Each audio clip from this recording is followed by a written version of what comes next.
and 12 rebounds. Former Warrior Jordan Poole shot 5 of 17 from the floor. Quick flight to the Big Apple to face the Knickerbockers on Wednesday afternoon, 4 o'clock with the airtime. Good night from D.C. Warriors 123, Wizards 112. Is it possible to count on your network like your customers count on you? It is with Comcast Business. Keeping businesses of all kinds up and running with a network powered by 99.9% reliability. Comcast Business, powering possibilities. Get started with fast speeds and advanced security for $49.99 a month for 12 months with a 2-year contract. Don't wait. Call today. Ends 5/5/24. Restrictions apply. New customers only with 50 megabits per second internet and security edge. Eco bill and auto pay required. Equipment, taxes, and fees extra. After 12 months, regular rates apply. Hey, Stephen Curry, it's game day, and you know what that means. That you're going to talk like an announcer all day long? Yes, and fans get 10% cash back in arena or online at Warriors Shop by using Rakuten.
For Klay Thompson, doing his thing in the district.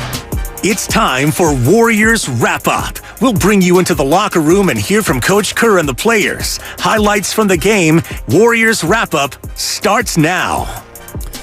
Well, the Warriors start the road trip with a victory in Washington. That's a place they needed to be, the win column, and they got right back in with a 123-112 victory against Jordan Poole and the Wizards out in D.C. First game of a 4-game roadie goes to the Dubs as they return to the win column. An important win because that officially moves them, at least for now, into 9th place in the Western Conference and also 2.5 games back of the 8th seed.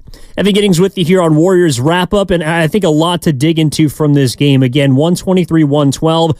The Warriors had a bit of a stutter in the fourth quarter, as they have had as of late, which draws the game a lot closer than it was. They led by as many as 23 in this one against a Wizards team that shot nearly 50% from the floor. But the Warriors, look, this for multiple reasons was a game that, of course, I think everyone expected them to win. Of course, they pushed for the 11-point cover, for those of you out there paying attention to that. To me, I think this game said a couple things, one in which particularly about the bench. I think everyone was wondering, okay, so Wiggins is out this game for personal reasons. More on that in just a little bit.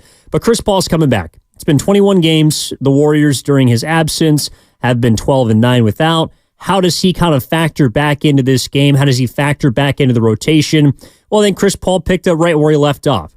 Plus 17 in 22 minutes, 6 assists, 4 steals, couple threes, and really had been playing well before his injury, the hand fracture, which kept him out for the last about a month and a half. In the last 6 games before the injury, he was averaging about 13, but shooting nearly 55% from three-point range and above that from the floor as well. So I think Chris Paul, look, this was the perfect game to ease him back in. And more importantly, from a big picture perspective, ease the new second unit in for the Golden State Warriors, because game 57, looking at this thing now, 25 game left, and along with 3 on the road trip, 2 against some good teams in New York, which is coming up next, as well as Boston.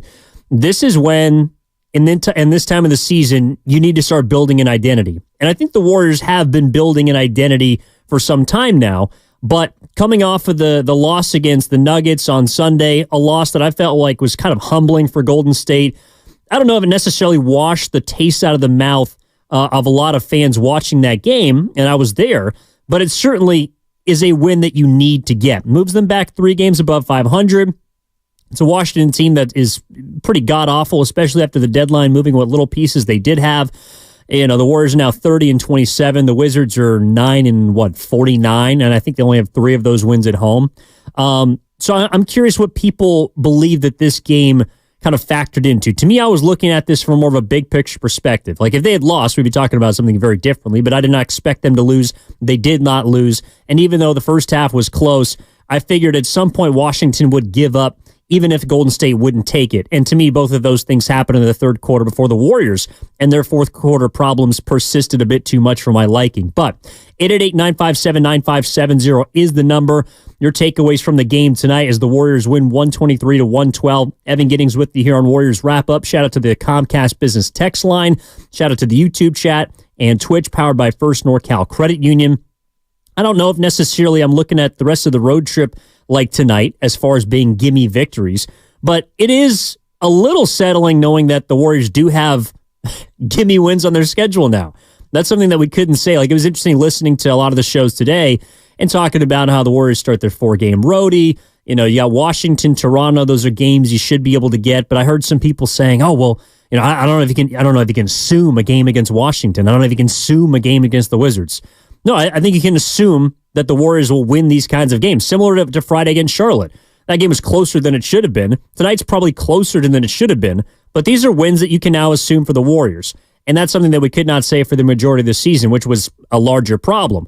But that rest aside, to me, this game was about the second unit. It was about integrating Chris Paul. And whether it was an ugly win, it's a win the Warriors should have and did get. And I also think it's about someone like Moses Moody stepping into the starting lineup. Mr. Stay Ready. 4 3-pointers for him. Hustle plays all over the place.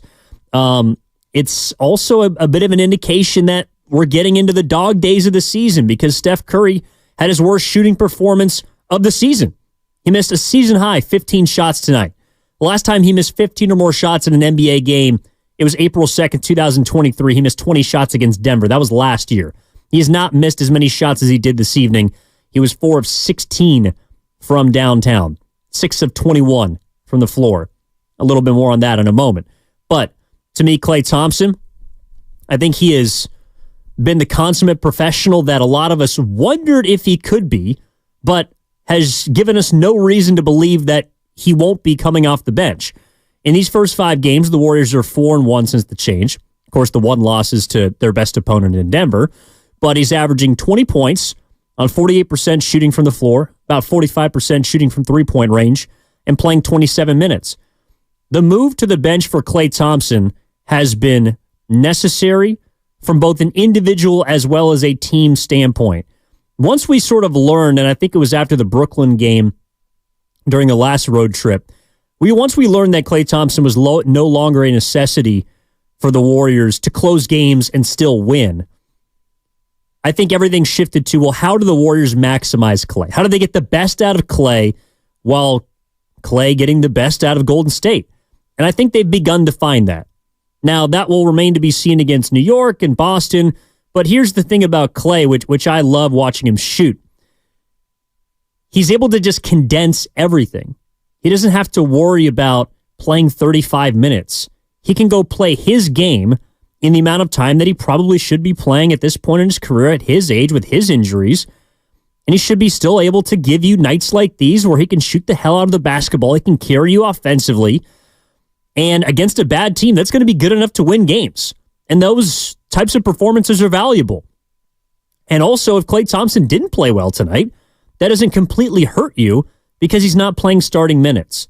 So I think Klay has been fantastic. For him to take a back seat in the way that he has so immediately, and I don't think it was something that he was initially happy about, but clearly through his play has been able to be a pro about it, and he's put it in the rear view mirror. And to me, watching one of my favorite players go through the transformation that he has so far against a small sample size, 5 games, and I think there's been also a couple of broader impacts of that in the starting lineup that have been kind of interesting. Not necessarily looking at Curry, but for Klay Thompson individually, I think this has been the best of both worlds for him. He comes off the bench. He plays better. He's scoring more points than he has on average this season. He's shooting better from both the field and three-point range than on average this season. And he's playing fewer minutes, and the team is 4-1.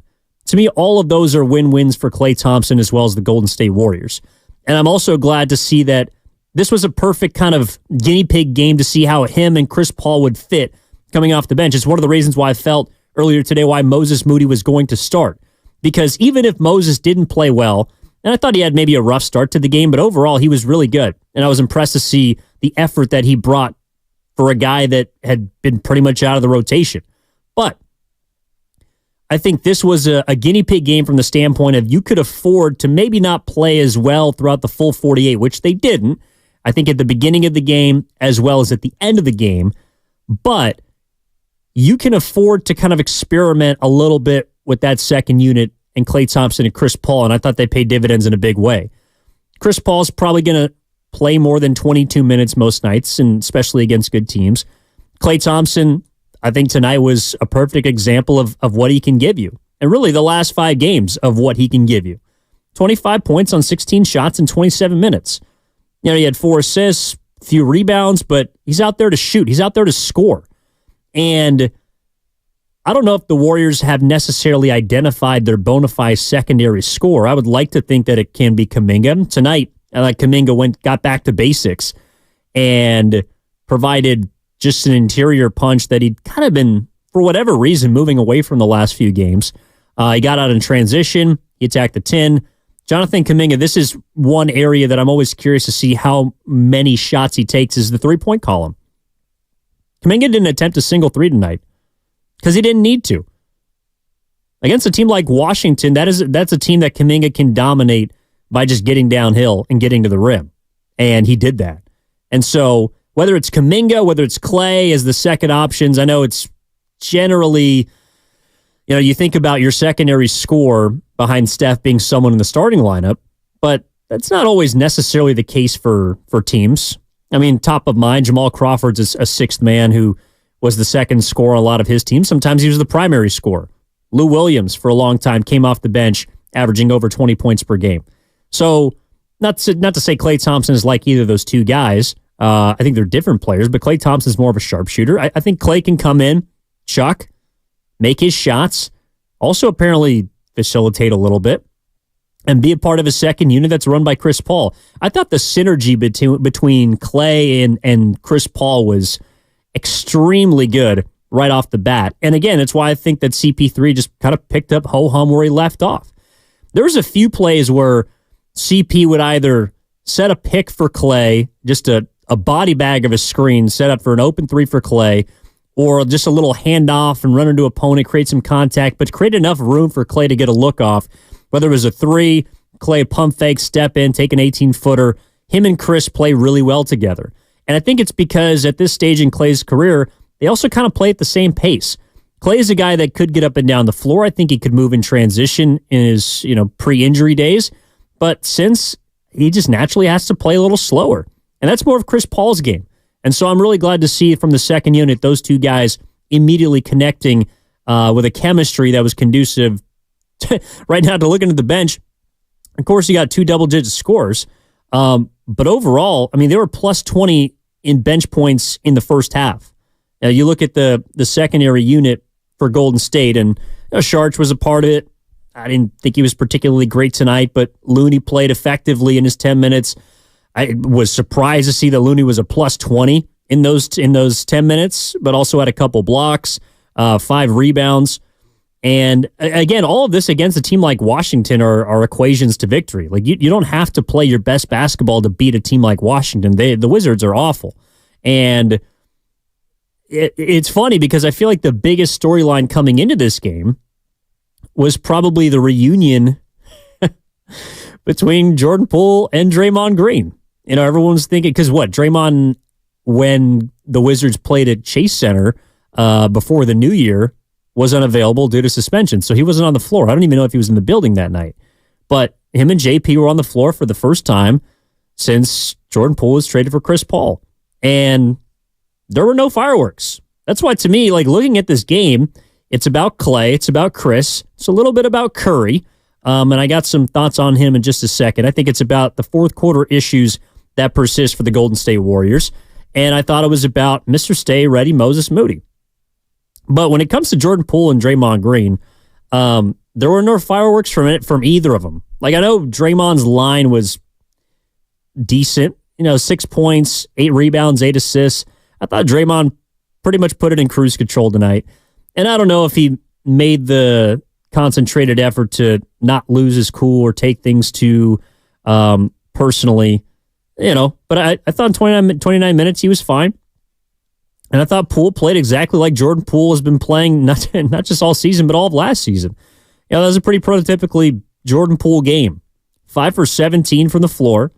A lot of bad shots, 12 points. Hit a couple of tough shots, had 6 turnovers and 5 assists. That's a Jordan Poole game since he's been in Washington.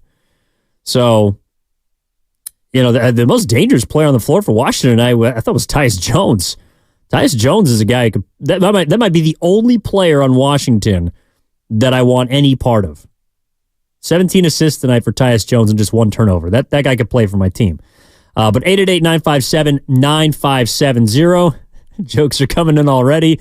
Comcast business text line for the 510. Jordan Poole still remembers how to palm a ball. There was a play, I think he tried to spin through a double team in which it was like a classic carry move, but even more accentuated than a general Jordan Poole one. That I don't want to get stuck on Poole. I do like the guy, and I wish things had worked out with Golden State, but clearly both sides are better off in their respective ways.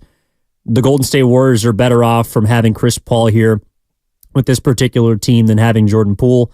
And I think Jordan Poole and the money that he's making and a chance to play with an upstart Washington team and maybe learn from this experience of a tough season and trying to remake his career, I think that's in the long run going to be beneficial for him. So 888-957-9570 is the number. Evan Giddings with you on Warriors Wrap-Up. Let's get out to Washington, D.C. Talk to our guy, D.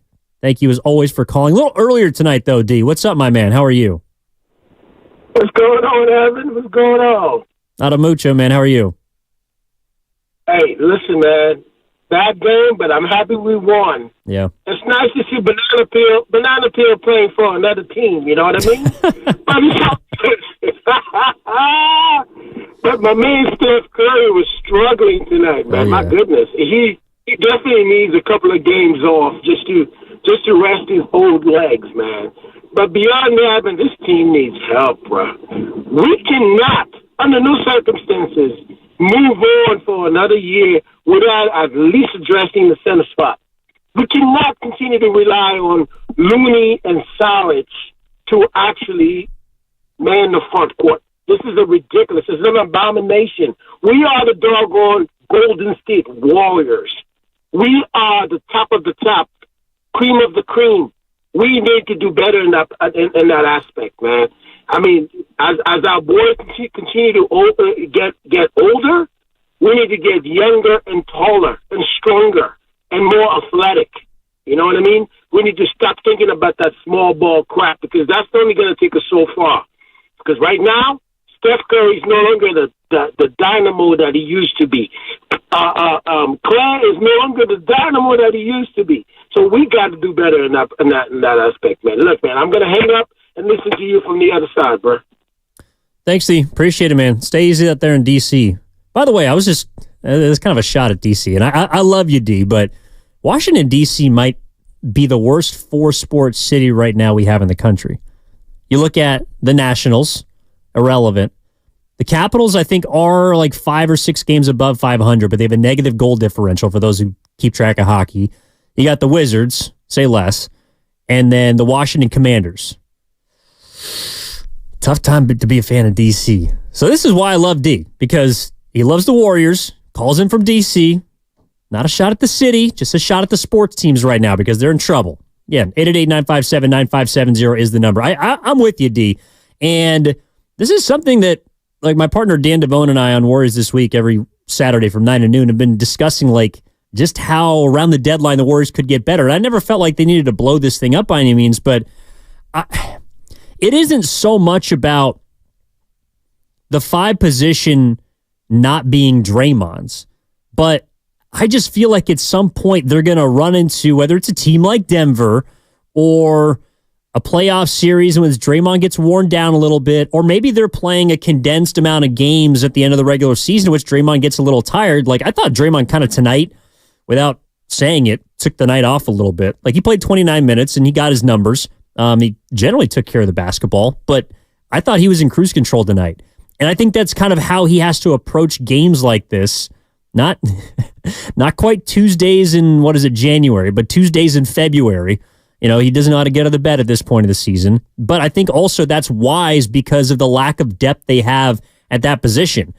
I think Looney has, been underwhelming this year, to put it nicely. Trayce Jackson-Davis is still not someone that I would trust against a big boy at the 5. And I think he's coming along nicely, but still has obvious strides to take as a rookie. And then Saric, I think Saric in a couple of weeks is going to be close to, if not out of the rotation completely. But I think that Kerr has to, at the very least, like if someone could salvage Saric, it's going to be Chris Paul. Because those guys, to their credit, at the beginning of the season played very well together. And they have played well together during their history, specifically in Phoenix. So if anyone is going to get Saric back, and I think his value is, of course, offensively more than defensively, he can space the floor. When he's shooting well, he can help you and knock down threes. My issue is just that defensively, the team really, really struggles whenever he's on the floor. It just becomes a layup line. Like one of the reasons why, if you take a peek at, for example, tonight, like Trayce Jackson-Davis, and some of the TJD plus minuses, you just go through the box scores the last few games, they're not as high as you'd think based on his performance. Now, tonight, he didn't, do a whole lot. He had a block, made a couple shots, caught a nice lob from CP3, but didn't do a whole lot in 9 minutes, which is not necessarily expected. But he's a -3. Look who else is a -3 in the box score. It's Saric. I think that when Saric plays the 4, because Kerr has given TJD a little bit of rope at the 5 with Saric in the game, I think that defensively they just get killed. And I'm looking at the beginning of the fourth quarter in this game. I'm not saying that all is on one person or all is on 2 players, but I don't think it helps them defensively down the stretch of these games because those particular guys, specifically the guys, the bigs, not named Draymond Green, are going to have to play in order to keep Draymond's minutes down, which is wise because you still got 25 games less this year. left this season. You're still going to have to go deep, ideally into the postseason. You want Draymond Green to be fresh. So, my issue is that at the beginning of the fourth quarter, 12-2 run from Washington. They're good up and down. They're getting into the paint. I don't think it was something that was just a fourth quarter issue, but you take a look at where the Golden State Warriors... Oh, by the way, this is my bad, Sterling. I'm sorry. You're listening to 95.7 The Game, KGMZ FM and HD1 San Francisco, always live on the free Odyssey app. Twitch and YouTube powered by First NorCal Credit Union. We're only like 5 minutes late on that. My bad. But back to the point about the fourth quarters, I think one thing that I saw, which has been an issue throughout even their stretch of good basketball, is they can still get pounded on the glass by just about any team. Like, the only real area of concern for me, like, you just kind of go up and down through these team stats, they got out offensive rebounded. The Warriors did tonight by the worst offensive rebounding team in the NBA, 11-9, I think. Like, that can't happen. You can't get outboarded by a team that has just a simple disinterest in rebounding the basketball. Washington is the worst defensive rebounding team in the league.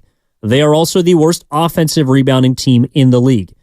And the Warriors lost one of those categories tonight. That, I think, does contribute to fourth quarter issues, because that's generally the time in the game in which maybe you take your foot off the gas pedal a little bit. They closed the third quarter in fantastic fashion. They were plus 21 in the third quarter. It looked like the old third quarter Warriors, right? But then you can't quite close the door.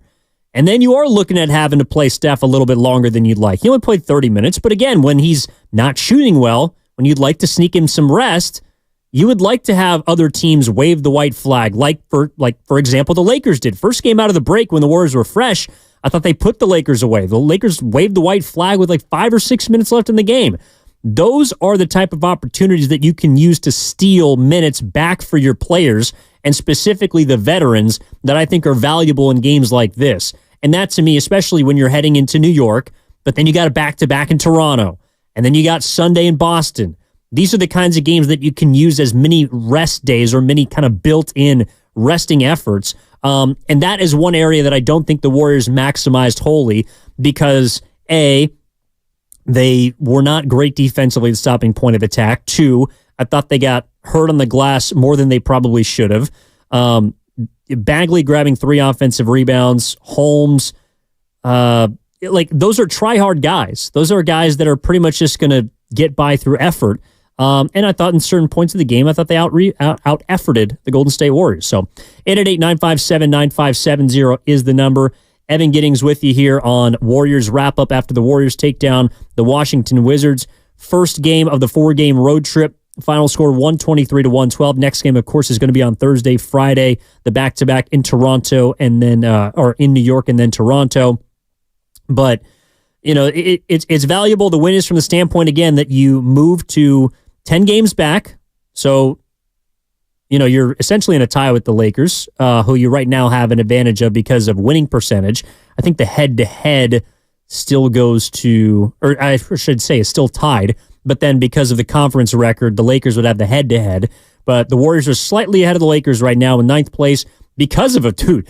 I'll tell you what the biggest shot was for the Warriors across the NBA tonight. It was Max Strus in Cleveland hitting a half-quarter, three-quarters court buzzer beater against the Dallas Mavericks, who I thought were going to win their, 8th game in a row, or 7th game in a row. And Strus took it from him. That's a big game that the Warriors just picked up for a Dallas team that's playing really well right now. So that moves them 2.5 back. The win tonight does of the 8th seed in the Western Conference. Or pardon me, I guess they'd lost before against Indiana. So pardon me, it would have been 7 of 8 the wins for the Mavericks. But nonetheless, that's a big shot, and that's the kind of game that we're going to be playing at this point. We're not just paying attention to what the Warriors are doing and how they're looking to build and regroup and get healthy and get whole, and then, of course, play against quality teams and pick up victories. We're also looking around the rest of the league. The Sacramento Kings, that loss last night to the Miami Heat hurt because the Warriors also gained a game on them. So they're 3 back of the 7th seed. Those are the kinds of things that the Warriors have to take advantage of, and why a win like tonight, as trivial as it might seem against a Wizards team that's pretty much given up on their season and looks like, I thought they looked like in the third quarter they kind of gave up on the game. Even though those are things that are trivial, this game is important from that standpoint. As for the other part that D mentioned, and to me, I think it really is, I don't know, maybe the only negative from a Warrior standpoint, and it's not even really a negative, but I think it's an observation we can all see. There's no doubt that Steph Curry needs to rest. There's no doubt that he is fatigued. And I know that shooters will go through ups and downs, and they're going to have highs, they're going to have lows. What I think before the All-Star break, Curry was shooting, like 50% in his last 12 games coming in, and coming out, Curry has not shot the ball very well. I mean, again, he missed 15 field goals tonight. That is the most field goals that he has missed across any game this season. He was 4 for 16 from 3. And I don't think he made a 3 until, what was it, the second half? Like the 11-minute mark of the third quarter. And that's on the heels of a 1 for 10 performance against Denver, which is on the heels of a 3 for 11 from 3 performance against Charlotte. Outside of the Lakers, Steph has not shot it particularly well going back now 5 games. I would say this. To me, even though shooters are going to have slumps, and Curry's right. I mean, he's still shooting he's shooting north of 40% from three-point range, but it might have dipped down to close to 41% after tonight. He's right. He said it after the Denver game. That's why they're called season averages. The average tells you that Curry is still a damn good three-point shooter. And this is not an indictment of, or I guess a signal that Curry is falling off a cliff. I do think that shooters go through lulls throughout the season, even during Klay's prime, for example, and Curry's prime, during the Kevin Durant years and before then. They had months where they would go on these, particularly Klay, he would have these cold spells for like 2 weeks where it seemed like he couldn't hit a shot. And everyone was wondering, hey, what's going on with Klay? Oh, and then he comes out of it and he shoots, 43% for the rest of the season. That could very well easily happen with Curry at this point. But the difference is, to me, Curry is 35 years old, and he's going to be 36 years old next month in March. The Warriors have to, because he is the most important piece of this team, and it's not even close. The Warriors have to find ways to build in rest, whether it's in-game or around games for Curry. For example, tonight, he played 30 minutes, took 21 shots, missed 15 of them. That's on the heels of, again, a 13 missed performance against Denver. I would be shocked if Curry played both of the games upcoming on this back-to-back. I think he plays against New York. I would not want to see him play against Toronto. And that's not to say he has to sit every back-to-back the rest of the way. But I just feel like at this point in the season, these are kind of in baseball what you'd call the dog days of August, the dog days of February. I know it's the beginning of the stretch run for a team like Golden State who's got 25 games left, but I need Curry at his best over the final 15 games, over the final 20 games. And a night like tonight, I thought might have been a perfect opportunity to kind of build in some rest for Steph, because I don't think they necessarily needed him. In fact, he had his worst shooting performance of the season. They didn't need him. They won a game in Portland in which Curry didn't make a 3. They've won games this year without Steph having to either play big or I think in some cases play at all. That's not a reflection of the kind of guy that he is. To me, it's more about preserving him. It's about making sure that he is at his best for the biggest games. Against New York, I think that's a tough game at the Garden. I want Steph Curry at his best for that game. On Sunday in Boston, at another Garden, I want Stephen Curry at his best for that game. I don't think the Warriors should drive Curry into the ground more so than they need to. And to me, even though he'll deflect it and he'll say it's not an issue, he looks fatigued. And this is the time of the year in which that happens.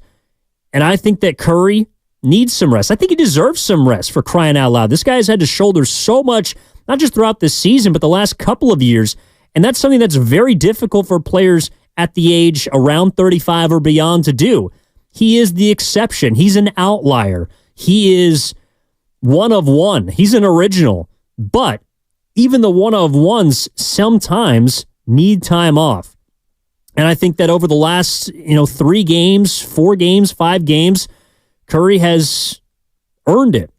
And so I'd be very surprised if Steph plays both of the back-to-back games coming up against New York and Toronto. And if he does, I just hope it doesn't hurt him and his effectiveness in the bigger games, like, for example, against Boston on Sunday. So if you feel like I'm wrong, if you feel like I'm off touch or off base, out of touch, feel free to let me know at 888-957-9570. That is the number. This from the 510, the Comcast Business Text line. Most of Washington's offensive rebounds came off long 20-plus foot shots. Ball just bounces the offense a lot.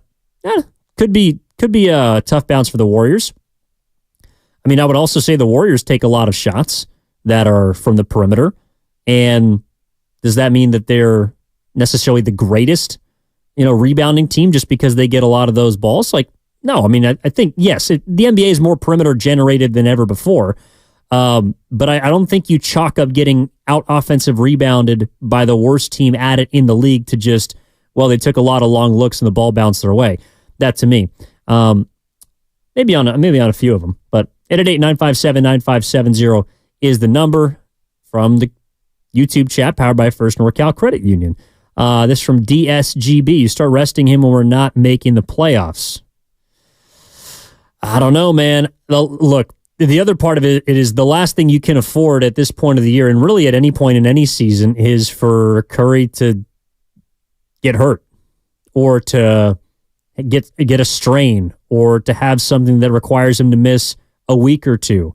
I think Steph he's everything to this team, and I just want to make sure that he is preserved as long as possible at a high level as possible for this season. I think, look, the Warriors were also, I guess, a little loose with the ball. 18 turnovers is certainly not something to not scoff at. It's interesting, though, like you look at, there wasn't a particular culprit tonight. They overall were just a little loose with the ball. And I think the most any player had was 3 turnovers. And that was Curry along with Saric. Yeah, everyone else had 2 or 1. So another fantastic area. And this was all, okay, so check this out. Chris Paul coming back.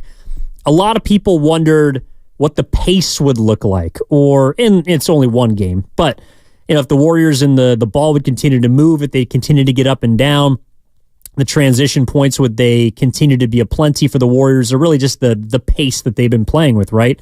So yes, the Warriors did have 18 turnovers. They also had 39 assists, and that's on 47 made shots. I feel like if your assist numbers are as high as that, like if you're plus 30 or whatever the magic number is for Golden State, not that 18 turnovers is acceptable, but that means that the ball is moving in a positive way for Golden State. Like that to me is conducive to success. Even though, yes, you wouldn't like to have 18 or close to that many turnovers. You can live with that when you have 39 assists as a team. And that also is spread around pretty evenly. Draymond led the way with 8, but Curry had 6. You look at Chris Paul, who had 6. Someone whose assist numbers have quietly been ticking up over the last, I would say, 5 games has been Jonathan Kaminga. And I think he's been not up and down. I was wondering entering this game if Kaminga had kind of hit a bit of a wall. Like that's something that had flown a bit under the radar for JK. And it also kind of coincided around, number one, the same time that Gary Payton II came back, as well as the same time that Klay Thompson moved to the bench. So I was wondering, like the first 10 starts since the new lineup for the Warriors, that was January 27th, so literally a month ago. First 10 starts as of a month ago for Kaminga. He had 5 20-point games, was averaging 20.5 points on 53% shooting in about 35 minutes. And then the last 4 starts, not including tonight, so before tonight, the last 4 starts for JK, he'd played about 25 minutes or 25.5 minutes per game and had scored 12.5 points on 46% shooting and had 0 20-point games. I think some of that had to do with the amount of I think it had to do with the amount of minutes that GP2 was playing and perhaps taking away from him. I think also Kaminga and his mentality. I don't think he was as aggressive towards the rim as he'd been prior to. I also think, Klay Thompson going to the bench doesn't leave you with as much space to start games and with the starting lineup, which Kaminga is primarily playing with. And I think that's taken some adjusting to for him as well. So the Klay move has been beneficial for the Warriors overall, but I think it's been something that both Klay has, as well as other players around him, have needed to take time to adjust to. Even Podziemski, to an extent. He hit kind of a rookie wall, and then since he's come into the starting lineup, I think he has also been allowed to flourish. From the 418, tell Evan that we appreciate his knowledge, but he neglects the calls. Well, 408, if you'd like to call in, I'd be happy to take your call. The issue is nobody's calling right now, buddy. So if you'd like to call in, please do. If you have a question, that's kind of how this thing works. Like Sterling's in the back, like just sitting there eating food. If you'd like to call in, I'd be happy to get you on as quickly as possible, but I can't take a call if there's not a call, 408. So I'm sorry about that. And I'd be happy to take any and all questions. 888-957-9570 is the number. Actually, how about this?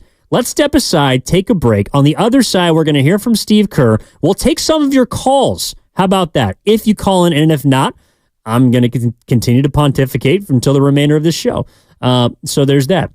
Again, the number is 888-957-9570. Shout out to our YouTube chat, NorCal Credit Union, as well as on Twitch, also the Comcast Business Text line. Coming up next, I do want to dig a little bit deeper into what I feel like the rest of the road trip should look like for Golden State, some of the teams that might give them trouble upcoming, as well as, I think, overall just, the takeaways from this game. We haven't gotten into Moses Moody as much as I'd like to, and that's someone I do want to focus in on the other side. Also, again, are going to hear from Steve Kerr, as well as get to our hardest worker of the game. All that's going to come up next when we return here on 95.7 The Game. My name is Evan Giddings. Listen to Warriors Wrap Up. We're back after this. I'm still going for it, even with higher stroke risk from atrial fibrillation, an irregular heartbeat not caused by a heart valve problem. Over a 3-year study, Eliquis apixaban tablets reduce stroke risk.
55-46 Warriors with the new largest lead of the game and a timeout taken by Brian Keith. Now back to Warriors Wrap-Up on 95.7 The Game. Oh, that is the great Kevin Dana on the call, sitting in for this road trip, this 4-game road trip for Tim Roy, the voice of the Golden State Warriors. And this is Warriors Wrap-Up here on 95.7 The Game. Evan Giddings with you after the Warriors get their first of the 4-game road trip in the victory column. 123-112 against the Washington Wizards. Some fourth quarter missteps. They do give up 37 points, but all the good for Golden State as they are now 3 games above 500, officially in the 9th seed for now. 2.5 games back of the 8th seed behind Dallas in the Western Conference. Again, taking your calls at 888-957-9570. No offense to the 408. Like, I'm not offended. In fact, I enjoy all types of conversations from fans. I sometimes get tired of hearing my own voice. I want to hear from others. So feel free to call him. And I'm going to give you an opportunity to do that while we tee this up for what Steve Kerr had to say after the game. First and foremost, I do want to shout out our hardest worker of the game, brought to you by the Alameda County Sheriff's Office, who works hard to serve the community. If you're looking for a career in law enforcement, learn more about job opportunities at joinacso.com. To me, I think the hardest worker of the game is extremely clear. I don't think it's close, and I think it's Moses Moody. This is a guy that has been in and out of the rotation. Even before he got his calf strain and was sidelined for some time, he looked like he was finally beginning to break through the wall, crack the rotation, had back-to-back 21-point games against Toronto and New Orleans all the way back at home before he got hurt. Now he comes back. He's kind of the odd man out when the Warriors are at full strength, but Andrew Wiggins, unavailable tonight due to personal reasons. Moody gets the start. And I thought he was everywhere. I mean, it wasn't just the fact that he shot it well. He's 4 of 7, all from three-point range. He had a couple of steals. To me, the plus-minus is irrelevant because he made just like 3 or 4 plays to save the ball from a potential turnover or a potential extra possession for the Wizards tonight. There was a play, first possession of the third quarter. He dives into the stands and I think throws the ball behind his back, which triggers a transition and a Jonathan Kaminga alley-oop. There was a play in the third quarter in which Kaminga, later in the period, is kind of going out of bounds on the offensive end to track down a rebound, grabs the loose ball, spins, throws it to Draymond, who ends up getting fouled. That possession turns into 2 points for Golden State. There was a lot of plays in which Moody stole for the Warriors tonight that led to positive possessions, that led to points. Even though he didn't get credit for all of them, I think Moses Moody far and away is our hardest worker of the game tonight for Golden State as they defeat the Washington Wizards. So 888-957-9570 is the number. Line them up as we listen to Steve Kerr, who spoke after the game, I'm sure, about a litany of things, including Moses Moody. Here's the head coach of the Golden State Warriors. Just to start things off, on an evening where you have the type of ball movement and assists, almost 40. Does that give you a sense of, getting Chris Paul back, some of the other pieces that, you're moving in the right direction going into this March? Yeah. I mean, we've been playing pretty well over the last month or so, and I've really been looking forward to getting Chris back. You can see why tonight. He's a plus 17 and 21 minutes. Always in control of the game. I thought the way we closed the third quarter was really important. He was at the helm. He found JK for a lob, and we got a stop. Got the last shot of the quarter. So we just handle things better with Chris. He's such a great point guard. Always knows exactly what's happening in the game and what's needed from him. So it's great to have him back. Last game, there was a lot of excitement to see Klay and Chris share that backcourt together in that second unit. Just what did you think of those two in particular being able to play together? What a luxury to come off the bench with Chris Paul and Klay Thompson. I mean, that's crazy. So it's, I think I said this before the game, but it feels like we've kind of found a nice combination of a starting group that we've been able to count on, over the last month, and a second unit that's been good all year. But adding Klay to that only makes it better.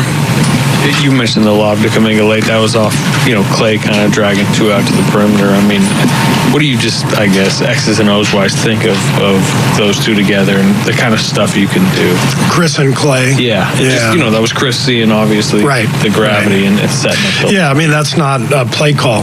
That's just Chris Paul getting us organized. I think he motioned to JK to go set the screen, and JK knew to slip out because he's played with Chris and he understands the gravity that Klay has. So that was a great sequence, and but that's again, that's what Chris does. He gets you organized, he gets you good looks, and he just all season long he's been such a high performer in terms of all of our best lineups. It seems like he's in.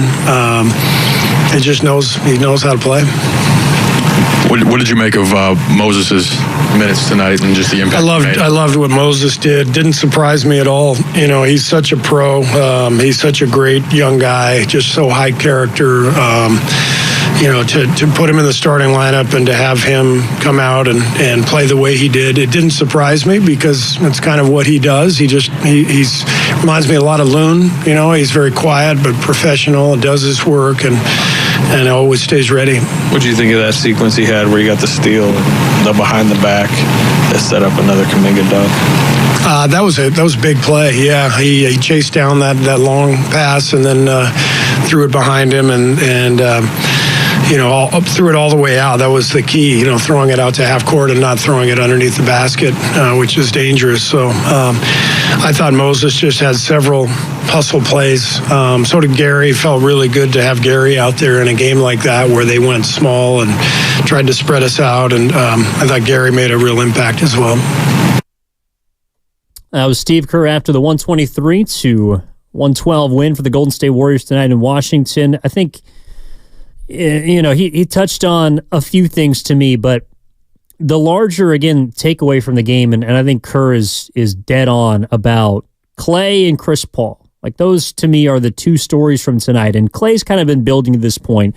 It's his fifth game since coming off the bench and taking a lesser role for Golden State for the better good, allowing Podziemski to step into the starting lineup. And the lineup's been very good since that time.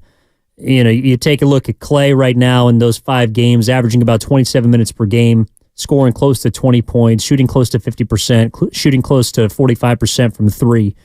All of that as well. Like, the fact that Klay Thompson is playing well and he's shooting great, and Chris Paul is picking up where he left off, plus 17 in 22 minutes, 6 assists, also hit a couple shots. All of that, as far as the on-court production, is valuable for Golden State.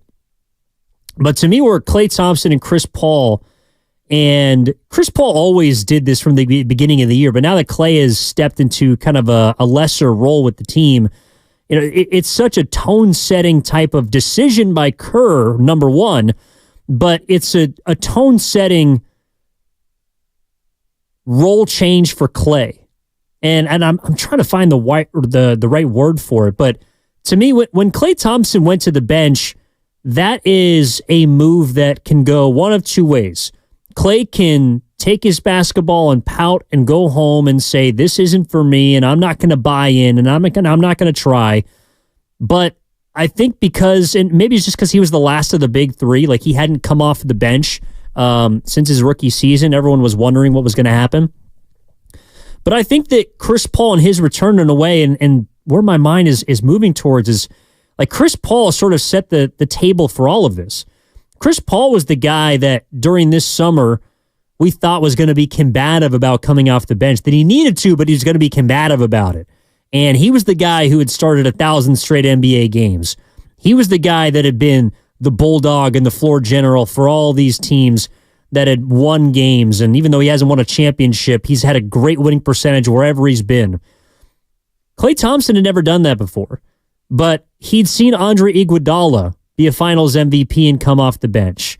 He'd seen players like Steph Curry come off the bench in the 2022 first round of the playoff series. He's seen Draymond Green come off of the bench in the playoffs and in the NBA final. Like, he's seen all of these guys before him that have taken these, I don't know if it's, kind of roles that have stepped back. But to me, Chris Paul set the tone this summer when he said, I'm cool coming off the bench if it helps us win. And to me, Klay Thompson picked up the baton right from Chris Paul, even though he was out, by saying, I can come off of the bench and I'm still going to be able to help us win. And through the 5 games that Klay Thompson has come off the bench, he has shot better than his season average. He has scored better than his season average, even though he's played in less minutes. And he's helped the Warriors to a 4-1 record.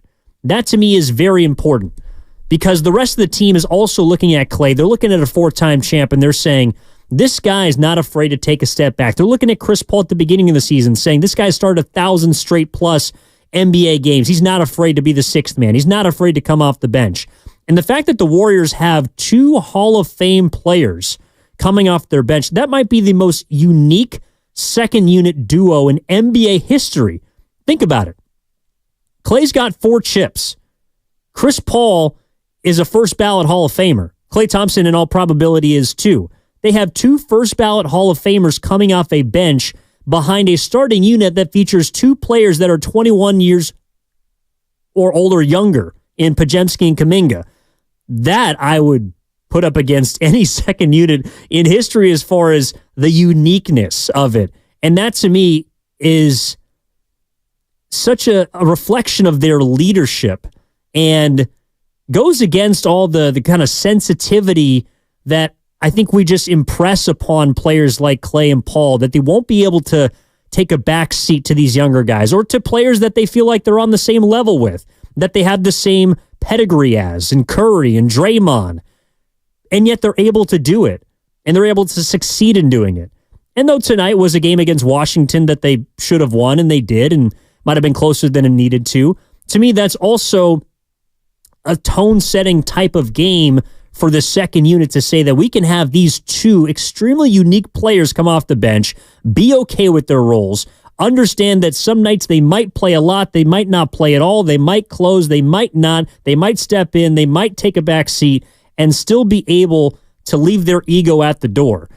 That is kind of what I was hoping to see from Chris Paul and Klay Thompson, and I think that's what they gave us tonight. So I was really impressed by that, in addition to, of course, the Golden State Warriors taking a victory against Washington.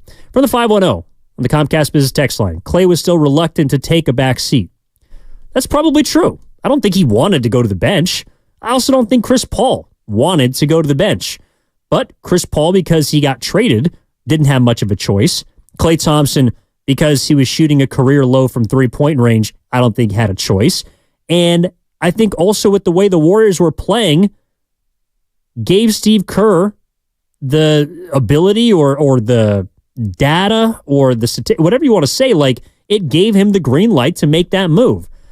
And I think if Kerr didn't think that Klay could handle it, I don't know if he necessarily would have done it. I think he would have continued to tiptoe around it. And, so one thing that I felt like at the beginning of the season, the contract years, I didn't know if Kerr would do it just because of the respect aspect of things. Even if it was good enough or good and better for the basketball team, which it clearly is. But that also comes down upon Klay Thompson having to sort of shift his mentality and understand where he fits on this particular team. Every team is different.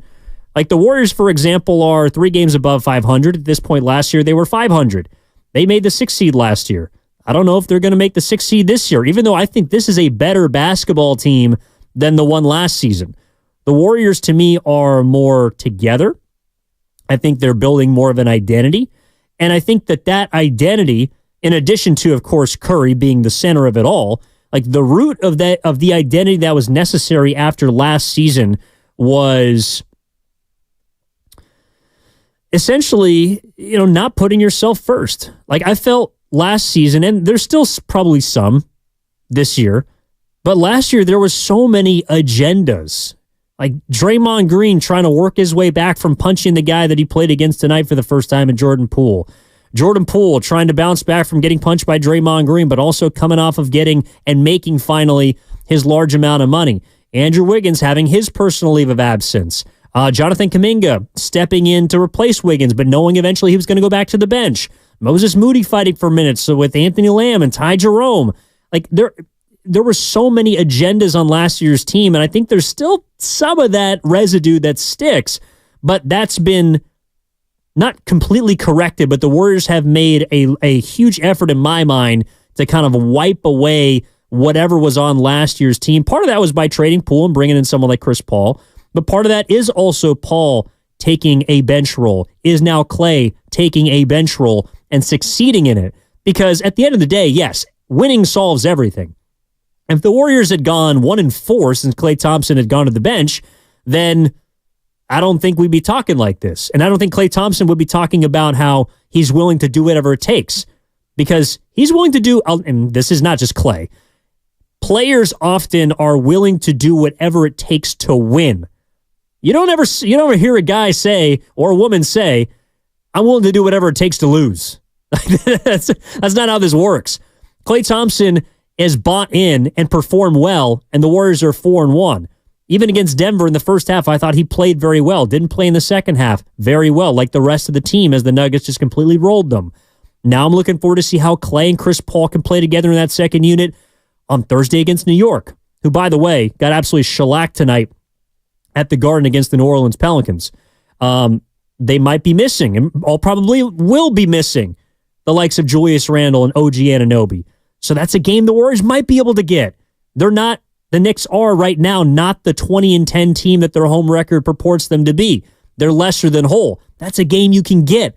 Then you play a back-to-back in Toronto. That's not an easy game because it's a back-to-back, because you're going to have to get over the border, all these different things that factor in. But can you get that game?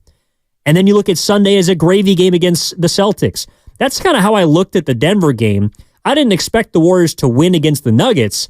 I looked at that game as like that's a sweetener. That's the cherry on top. If you can go and beat Denver, yes, you prove, we're a threat in the West. Yes, you prove that, you can beat 1 out of 4 times the defending champs, because they haven't haven't beat them since the 2022 first round series. But you prove that you can beat the Nuggets, and they should have beat the Nuggets the game before they played them on Sunday, which they blew the 16-point lead.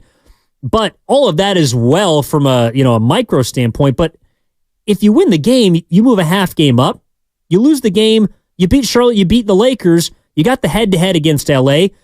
Like, to me, that wasn't a game that you needed to win. Tonight's a game you need to win, because you look at the rest of the road trip, you want to go 3-1. You want to grab, of course, one of these next 2 games, and if you can't get both, then maybe grab the game in Boston. Maybe steal a game on the road. That's how we have to, I think, look at the rest of the season for Golden State if they're going to jump in the standings. Because, again, a Max Strus half-court 3-point buzzer beater is a huge shot for the Golden State Warriors as Cleveland defeats Dallas. That moves the Warriors a full game closer to the Mavericks with a win tonight. That, to me, those are the little victories within, of course, the 123-112 win in Washington. Those are the type of mini victories that the Warriors have to be looking forward to. So again, overall, just to kind of put a bow on this thing, and we appreciate everyone that has called in tonight, everyone that's texted in, everyone that has chimed in on the Comcast Business text line, the YouTube chat, as well as Twitch, powered by First NorCal Credit Union. To me, I think this is a game that to me connects the second unit finally. Finally seeing Chris Paul and his impact. I thought he picked up right where he left off, having played very well before the 21-game absence due to his left hand fracture. I thought Klay Thompson has continued to lean into his bench role and his, I don't know if it's 6th man, because I don't know if Chris Paul and Klay Thompson share that type of role or moniker or what, but Klay Thompson has become the shooter off the bench that I think can help the Warriors and has helped the Warriors to a 4-1 record since that time. Steph Curry, he had his worst shooting performance of the season, but the Warriors still won. They were able to survive that kind of game, even though he missed 15 shots. I think Curry is going to have to rest at some point during the rest of this road trip, whether it's the back-to-back. Probably not the front end, because he loves playing at MSG, but I could see him not playing against Toronto, taking a quick trip to Boston and getting his body ready. I think also one thing is the fourth quarter issues. Those continue to persist for Golden State. The second half, tonight it was the fourth quarter. Against Denver, it was the tail end of the second quarter. I thought they closed the third quarter well tonight, but they didn't open up the fourth quarter well. How are the Warriors going to try and overcome the fact that they're a pretty small team? They can't make many additions at this point in the season, and I don't think that they are. So are they going to lean into playing smaller? We saw a few 4-guard lineups from Steve Kerr tonight. We saw some 3-guard lineups from Steve Kerr tonight. Is that the only option for the Warriors? I don't know if it necessarily led to a lead being blown, but I think it makes it very difficult to combat on the boards with a lot of teams. Even if the Warriors are a top 5 rebounding team now, a team like Washington should not be able to out-rebound them on the offensive glass. So that's something to pay attention to. And then finally, I think we got to tip the cap to Moses Moody. Got to tip the cap to Mr. Stay Ready, because the hustle plays were incredible tonight. He was our hardest worker, hit 4 threes, and I thought for a guy that has been kind of pushed away just because of process of elimination, got a chance tonight with Andrew Wiggins, who's out, and Andrew Wiggins, who, look, he was out tonight for personal reasons, and I know we went through this last year. You can't necessarily ask. You just kind of have to wait and see. But there was a lot of people that I know whose minds went to, when is Andrew Wiggins going to be back? Is it going to be against New York? Is it going to be against Toronto? Is it going to be on the rest of this road trip? We're at a place where I think it's fair to wonder what personal reasons means for someone like Andrew Wiggins. I wonder when it was decided, why it happened, and I hope that it's just a one-off and we're going to see him back soon, and then, I don't know, maybe someone will ask a question and we can find out. But he's been a bit of an enigma his entire career. He's been an enigma in Golden State, certainly was last season, and I just wonder if that's something that is going to persist for Golden State. But Moses Moody, as a result of that, I do think he's going to continue to be in the starting lineup if Wiggins misses games. Just, number one, because he's kind of that mold of Wiggins. Like, I don't think he's particularly quick, but he can knock down threes. He's not as good of a defender nearly as Wiggins is, but he can put the ball on the deck and attack the tin. He can get hot from three-point range. And he makes plays that demand effort and that demand energy. And I think that's important for Moody if he's going to try and get his way to crack back into the rotation. Let's get out to Pacifica. Let's take one last call before we get out of here. Get out to, this is for the 408. Let's get out to Brian in Pacifica. What's up, Brian? You're on Warriors Wrap-Up with Evan. How are you? I'm good, Evan. How you doing tonight? Awesome, man. Solid victory. Yeah, absolutely here. Hey, about Moses Moody, man, this guy has been the professional of all professionals for the Golden State Warriors.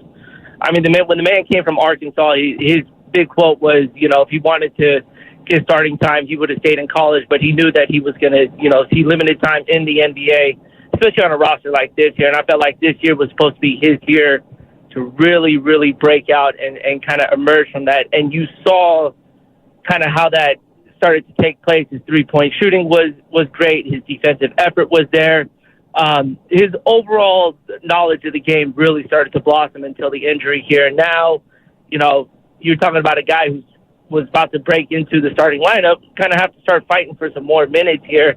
And, I hope the Warriors will find a way to keep him. I just think, if he's not a starter by next year, he may be the one guy we have to use for trade if we want to, try to lure some big-time players in. But, for Moses Moody, man, he's been nothing but a fan favorite. The guy's just, he's worked his tail off. He's been very patient with this organization here, and I think at one point Kerr will reward him, but he's just got to see more minutes if the Warriors are going to try to get out of this play-in tournament. Thanks, Brian. No, appreciate the call. Yeah, I think tonight was a reward for Moses Moody. Like, something we kicked around on Steiny and Guru earlier today was this idea of being out of the rotation completely, or not being in favor, right? Or being in the doghouse. I think that might have been the term, because we also brought up someone like Brandon Ayuk, but neither here nor there. I guess Moses Moody in the doghouse. I don't think if Moses Moody was in the doghouse, he would have started tonight. I don't think Moses Moody has fallen completely out of favor with Steve Kerr. I just think that we're kind of back to that place where about 25 or 30 games in, we heard Kerr say, well, I got 12 guys I can play, and I only got 9 or 10 spots. And unfortunately for Moses, the issue also becomes if the Warriors continue to win, and this is where I think the timing did get tricky for him, because he was starting to play, for example, his best basketball right before he got hurt. That was also when the Warriors were in some turmoil. I think they were 3 or 4 games below 500 after the back-to-back boo games at Chase. So that was a chance for Moody to crack the rotation, because there were still rotations up. There were still spots and minutes up for grabs. I don't really think right now with Chris Paul coming back into the fold that there's many minutes up for grabs. Maybe because Moody's a wing, he might be able to allow Kerr to play, more 3-wing sets. You could go to Wiggins, Kaminga, Moody could slide in at the 2 and be a little bit longer, but with Paul, I don't really know how he fits. I think he fits more as a 3. Like, I think he's more kind of behind Wiggins, as well as even Gary Payton II, who plays more of a forward position for Golden State than the guard position, even though he's smaller. So I don't think Moody's fallen completely out of favor. I just think it's a numbers game and a numbers crunch, and unfortunately he is the odd man left out. But then again, if Wiggins is out for personal reasons on Thursday, Moody's going to start. And Moody's going to continue to start as long as Andrew Wiggins is not in the lineup, because I think the other part of it too is you have to lean in on the, not demotion, but moving Klay to the bench. Like, you can't have Klay just come back in the starting lineup. I think that throws a monkey wrench into things, because if Klay comes in for tonight, an example, like drops 40, then why wouldn't he want to immediately come back in the starting lineup?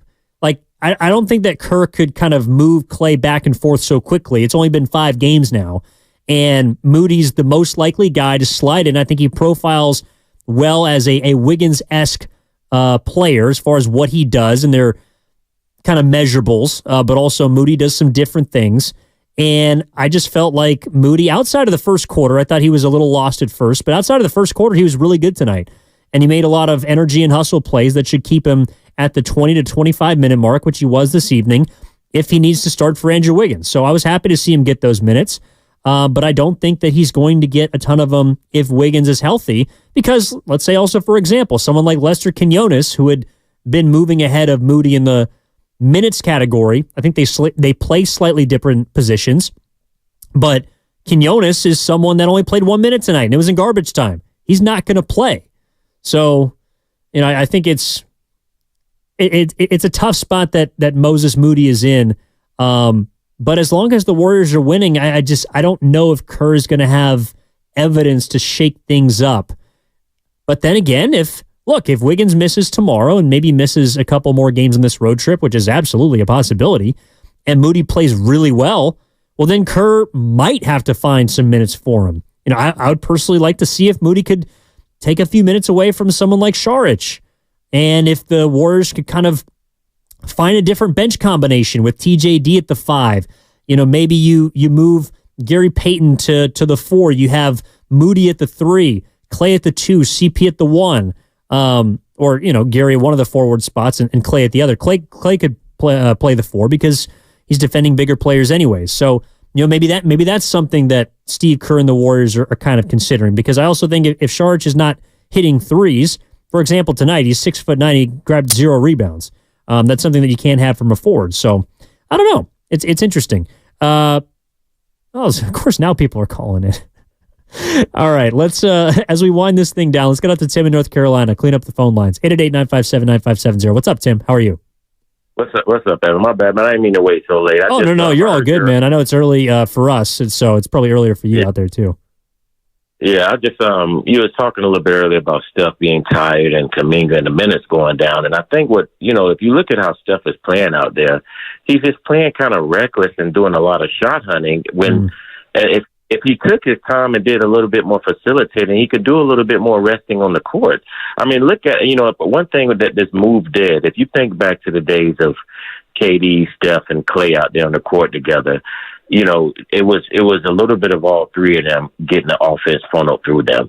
So now you got Steph out there by himself, and he just is just looking to get shots every time he's out there. Like he's just playing the 2 guard from the beginning with Bajemski just looking for him for shot hunting. I think they could funnel the offense through Kaminga a little bit more and absorb some of that. And you're right. As soon as GP came back, 10 minutes gets cuts off the guy's playing time.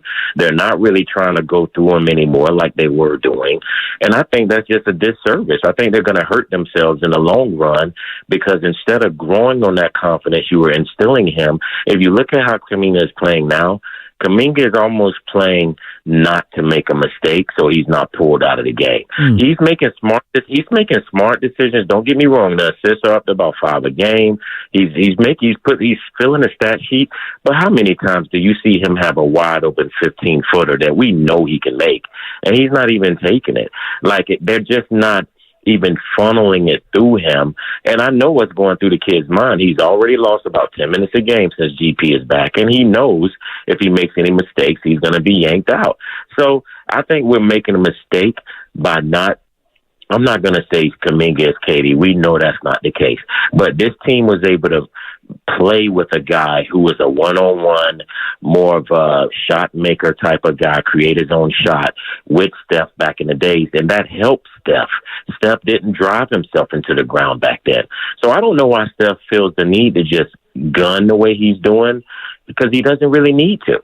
If they facilitated and did a little bit more like they were doing during that run, I think it'd be a lot better. Evan, back then, think about it, Evan. They were playing 9 people because they were forced to play 9 people. Yeah. Now Kerr is running 11 people out there when he said all season long he wanted to play just 9. So now he's running 11 people out there. Think about it. He ran 11 people out there tonight without Wiggins. So if Wiggins was there, it would have still been 11. Moody probably just wouldn't have played. And again, I think he's just doing that because he doesn't want to hurt people's feelings. He don't want to hurt CP's feelings. He doesn't want to hurt Podziemski's feelings. And quite honestly, Evan, I love Podziemski, but the guy's averaging about 6-7 points with 35 minutes of playing time. And to me, that's just a wasting starting spot. And again, all he's doing is looking to feed Steph, and just put more and more stress on Steph and shots. So I don't know, man. It's just, I'm just looking at how this thing is going, and I think they could do some things a little differently to not wear the guy out. No, I appreciate that, Tim. I think that's an interesting point because, again, it's really all about Curry. I mean, we could talk about Kaminga, and I think he's important. We could talk about Klay going to the bench, getting Chris Paul back, trying to figure out the rotations and who's in the 9-mans. You're right. All of that is important, but it's all about Curry. All of those things relate back and revolve around Curry. Because if he's not playing at an elite level, I know tonight they were able to beat Washington. I don't know if Curry goes 6 for 21 at the Garden, the Warriors are going to win that game against the Knicks. Knicks scrap. Knicks fight hard. Knicks are a physical basketball team. Knicks are a team that don't roll over like the Washington Wizards. And even the Wizards didn't roll over because in the fourth quarter, they were able to get some easy baskets and get things rolling. They won a 12-2 run to begin the quarter. So, no, you're right. I think the Kaminga, and actually, there's not a lot of evidence behind this because he's played most of the games, but I am very interested. Again, I was talking about Wiggins, and if he doesn't play on Thursday, don't just watch Moody, watch Kaminga, because I still think that there's a little redundancy with him and Wiggins to the point where when Wiggins is out there, Kaminga doesn't, like, for example, you look at Kaminga's shot chart tonight, you look at the type of shots that he was taking. He had a few in the post, but I think all but 2 of his makes were in the paint, were in the restricted area. He was leaking out. He was getting in transition. That's what he's going to do. He's going to run against a younger team like Washington.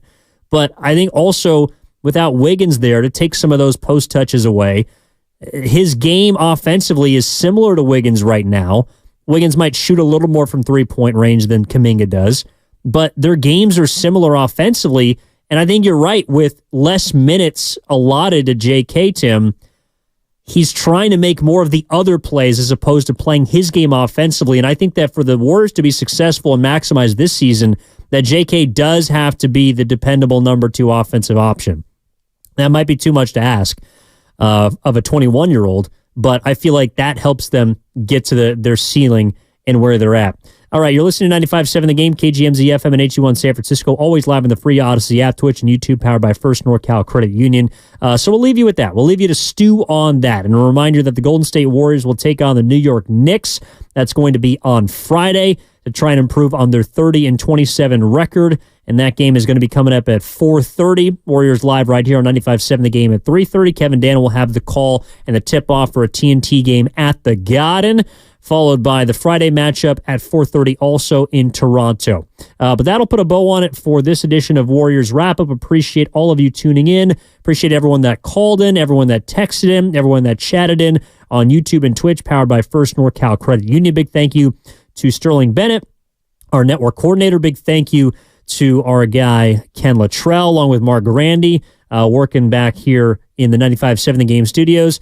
As my name is Evan Giddings saying so long, or one last time, the Golden State Warriors defeat the Washington Wizards 123-112.